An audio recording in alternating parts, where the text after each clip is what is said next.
In this episode, you'll get a breakdown of the quote. The moment it arises is the moment you can feel the answer.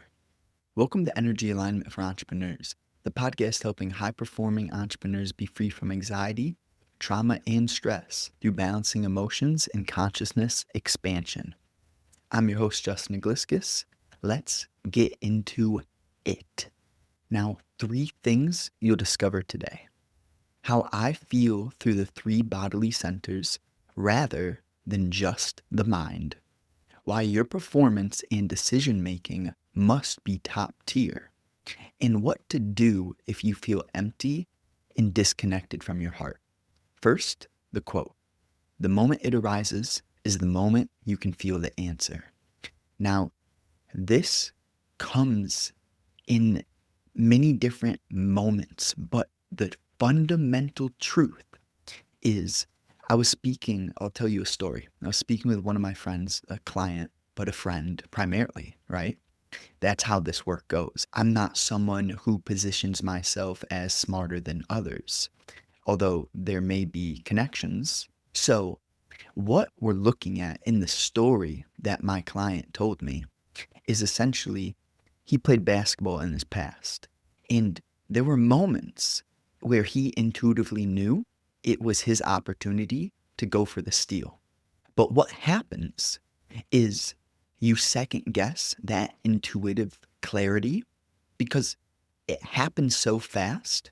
It's either you feel it and you're free of anxiety and fear and you execute. Or, this is what my client did, he second guessed himself, started thinking about, oh, what if I go for this steal and I don't get it? By the time that happened, this opportunity wasn't there anymore. So, point is, we were talking and he observed, he can sense that was his intuition guiding him, but his mind talked him out of it. A lot of the times, this is going to be the nature of how intelligence and wisdom operates in your life. Because logic takes time, planning, analysis. Intuition, one definition of intuition is the gathering of millions of bits of information simultaneously. And that means that you're not logically doing that. Intuition is a light speed process. And you'll have light years of insight shot into your being in a millisecond. That's how intuition, that's how God, that's how the universe works. Do not believe me. I'm sharing something from direct experience with you. Do not agree with me. But if you see this to be the truth in your life, keep listening. Cool. We're looking at that moment, the moment the intuition is speaking to you. Do we have the awareness to notice how we corrupt that purity which intuition is communicating to us? So now we'll look at how I feel through the 3 bodily centers rather than solely the mind. And this is a beautiful topic in relationship to trusting yourself, making decisions with intuition. Because the mind is the place usually that is going to corrupt intuition. Because when you have a gut feeling, you know that to be real, like you can feel it. But then you think about what you felt, and then your memory comes into the fold. Memory creates thinking, and then you may start comparing with past experiences, with stories others have told you, and comparing and measuring. And that's all logic and thought. That's the mind. If you can get really good at feeling holistically, meaning that you're not just feeling through one bodily center, but you notice what your heart communicates, what your gut communicates, and what your mind communicates. See, I'm not an advocate of being a numbskull. That's not how I work. I'm just saying that science and analysis and measurement is a field of limitation. And that's not up for debate. It's a fact. But that doesn't mean I'm not open to having a conversation about the facts. I love to talk about truth. And the real definition of a philosopher is someone who loves truth on a daily moment-to-moment basis.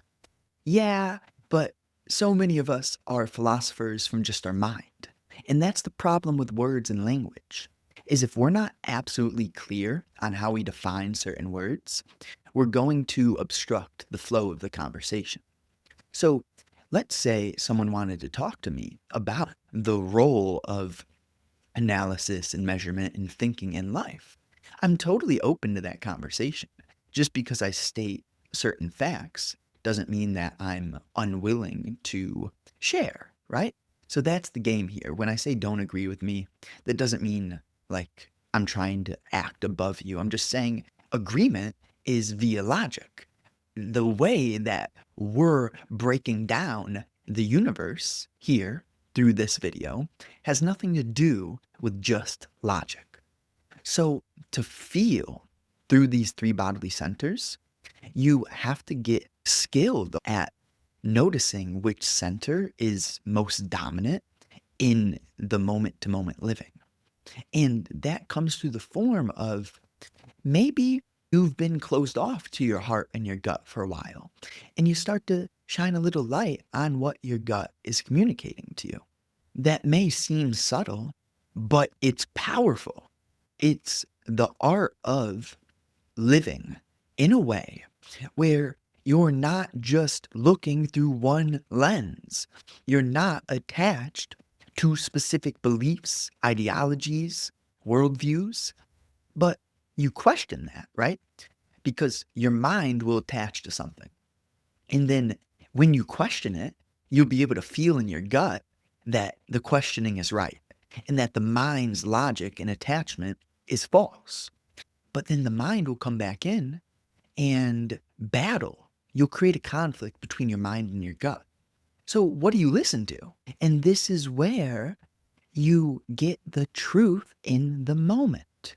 If your mind is analyzing and measuring, but in your gut, you already have a sense of the truth without needing to analyze further, then you don't need to analyze. And this is a subtle game that I cannot tell you step by step how to do. But when you feel something in your heart, in your gut, and your mind holistically to be true, then you have a congruency. And that's probably the biggest key here, is having congruency between the three bodily centers. So hopefully that makes sense. Now, why your performance in decision making must be top tier. Let's say that you are living your life using only 33% of your capacity. Maybe you're just predominant in one of your centers. Then, if your performance in decision making is creating more fires in your life because you're operating through the fog, a lack of clarity, then you make your life harder. So you're so much better off to be going at a sustainable pace where you can be intelligent on a daily basis than to be rushing and almost like a headless chicken. Because what happens then is you may get successful faster than someone who is congruently aligned, but your success will actually be your shackle. One time my dad said to me this, and it really hit me hard. But my dad told me, I'm trapped in the prison of my mind. That's what he said to me. Those were almost the last words I ever heard him speak because he hasn't spoken in years. He's still alive, but those were the last words I heard him speak, I'm pretty sure. And what he's saying there is that he just doesn't know what to do, but he does see what the trap is. He's almost part of the reason, he's surely part of the reason why I do what I do. 100%. When you're congruently aligned, then your performance and decision making gets so much simpler and you don't have so much to trip over because you're executing via purity and clarity rather than ambition and memory. So this is like a alignment between your three bodily centers that allows you to make the best decisions for your holistic life, for your present moment, for your past, and for your future. Being cut off, it'll prioritize the past and just project your past unhealed wounds into the future because you haven't let out the trapped emotion. Now, that's okay, right? If you need help with that, reach out.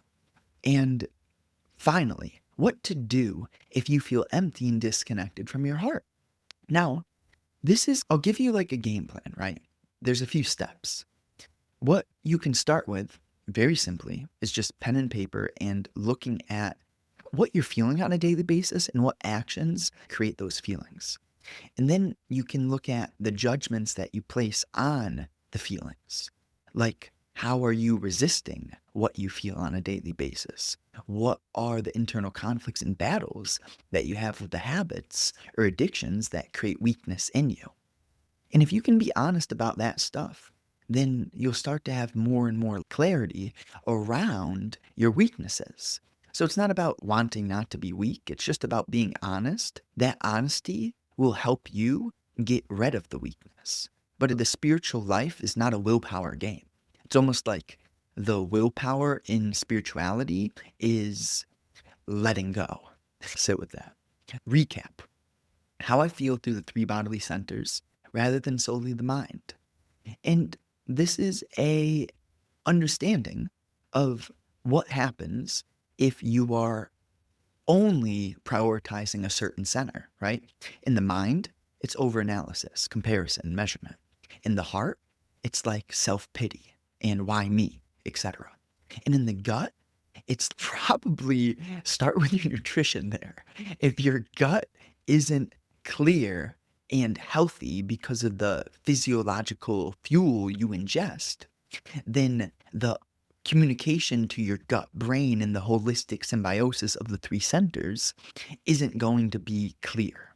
This work is going to change your life. All you have to do is show up and continuously maybe listen to these videos. I would say that. Besides that, cover your fundamentals and hey, it's not a rush, but don't be passive either. Balance this. It's a dynamic game. Also, I appreciate you, every single one of you. I love you, genuinely, not fairy, but I just care about you. It's that simple. I care for you, and I know you're going to do great things. It's that simple. Now, new episodes are out Monday, Thursday, 10 a.m. Eastern Time. If you want to learn more, click the link in the description below to get all the details on how I can potentially help you be free from anxiety, stress, trauma, so you can stop feeling empty inside.